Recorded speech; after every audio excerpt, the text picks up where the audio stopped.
Hi everyone, welcome to this video of PyNet Labs. My name is Chirag and I am here today to discuss the assignment number 3 which was posted in the Telegram group of PyNet Labs.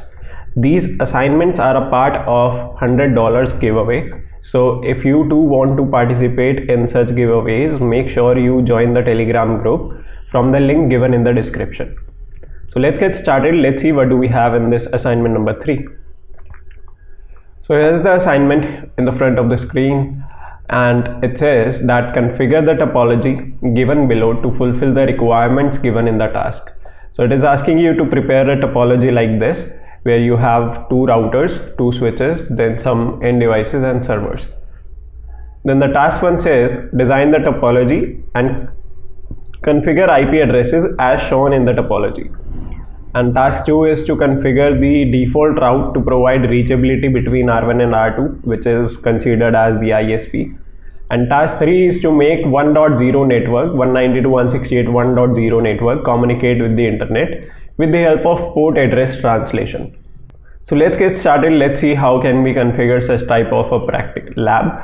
I have a similar type of topology ready with me here in the packet tracer. So I'll begin the configurations by putting the IP addresses on the interfaces of these routers respectively. So starting from router number 1, I'll click on it. I'll go to the CLI. We'll say no. Enable config T. Let's change the name to R1.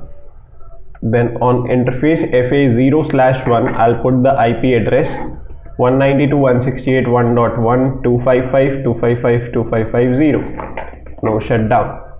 If you enjoyed the content of the video, don't forget to like and share the video and subscribe to our channel. After configuring FA01, I'll configure the IP on FA00. So interface FA0/0, IP address 100.1.1.1 space /24 subnet mask, and then no shutdown. Exit. Let's also create the DHCP pool for this 1.0 network. I'll say IP DHCP pool A for the network 192.168.1.0 255.255.255.0, and then the gateway is going to be 192.168.1.1. Exit. Then after this, I'll go to the router number 2 and will put the IP configurations. So I'll go to the CLI, say no. Enable config T host name R2. On interface FA0/0, I'll put IP address 100.1.1.2 255.255.255.0. No shutdown. Then after that, take an exit, go to the interface FA0/1, put the IP address there. IP address 200.1.1.1 255.255.255.0. No shutdown. Perfect. Take an exit. Now let's also put the IP and gateway address on these servers and these PCs. So I'll go to the PC, desktop, IP configuration, DHCP. We have received the IP address. Similarly on PC number 1 also. There. Then I'll go to the server, desktop, IP, and I'll put the static IP address here. So the IP which is supposed to be given here is 200.1.1.2. I'll say 200.1.1.2 with the gateway address as 200.1.1. Okay, this should be, according to the assignment, I guess this should be 1.3. Yeah, so it is 200.1.1.3 instead of 1. Let's configure this.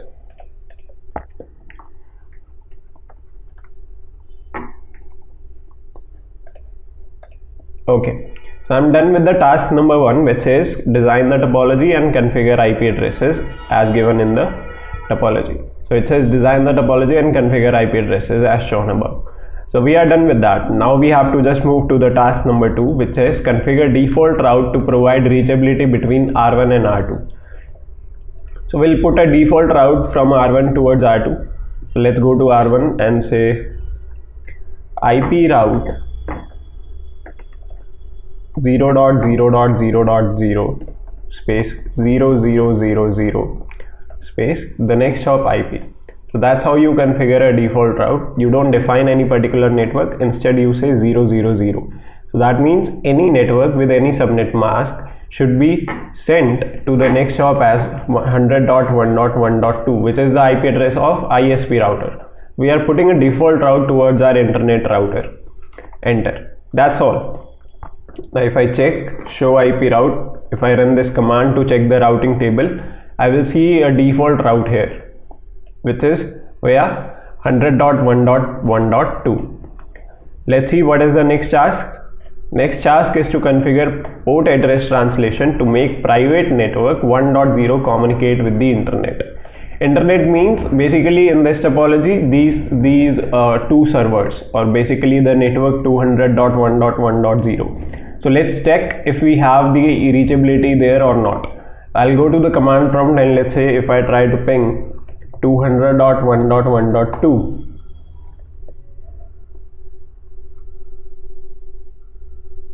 we are not getting any reply.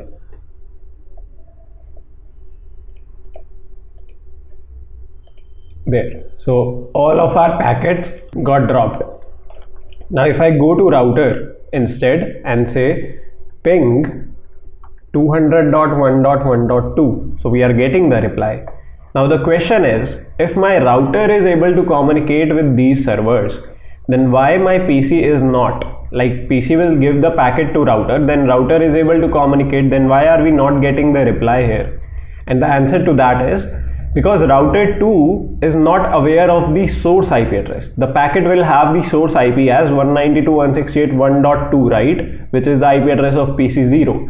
So R2 will realize this is an unknown network and I'll not allow it to get inside my network, or I'll just drop it here. That is the reason we are not getting any reply on these PCs. But since the reachability between R1 and R2 is there using a default route, that is why we are getting the reply.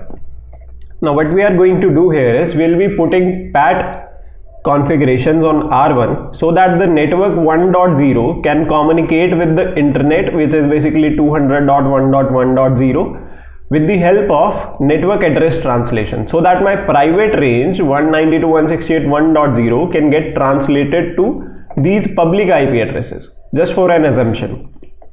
So that's how it also works in the real scenarios. Let's see what are the configurations and what are the commands which we need to put. So I'll go to R1. On R1 I will say config T and I'll create a ACL, standard access control list.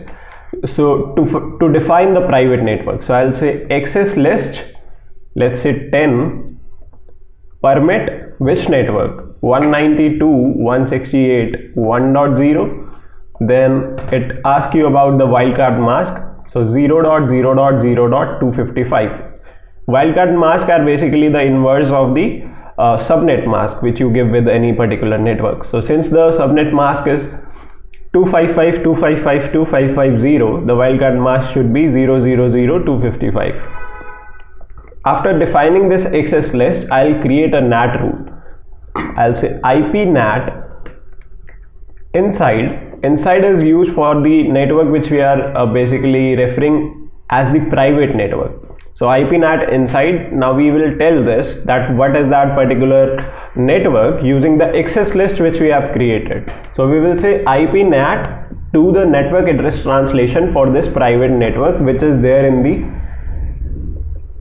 access list or source list number 10. And after that it asks you that on what particular interface do you want this translation to happen. So I want this translation to happen on FA00, right? My data will come from 1.0 and I want it to get translated here so that it can communicate with the rest of the internet. So I will say I want this to happen on interface FA0/0. Then after that I'll use the keyword overload to specify that this is using PAT. Enter.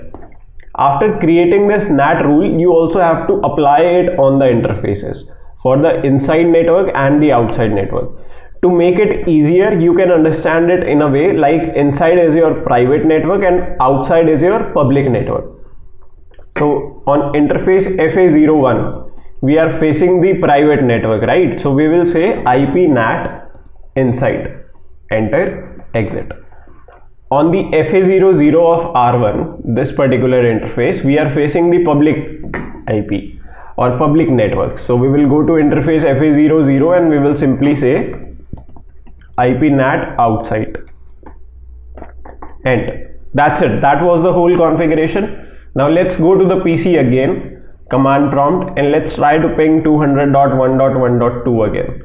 There you go. We are getting the reply, and the reason behind getting these reply are basically your network address translations which are happening on the router number 1. How can you look into them? You can just simply go on the router and say show IP NAT translations, enter. When you run this command, you will get the whole detailed information about what address translation is happening with what port numbers.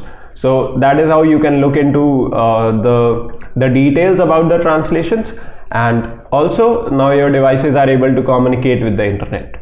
So this was the whole thing which we had to do in this assignment number 3, and we can now successfully submit this using the template provided. So I hope you guys enjoyed the video and got to learn out of it.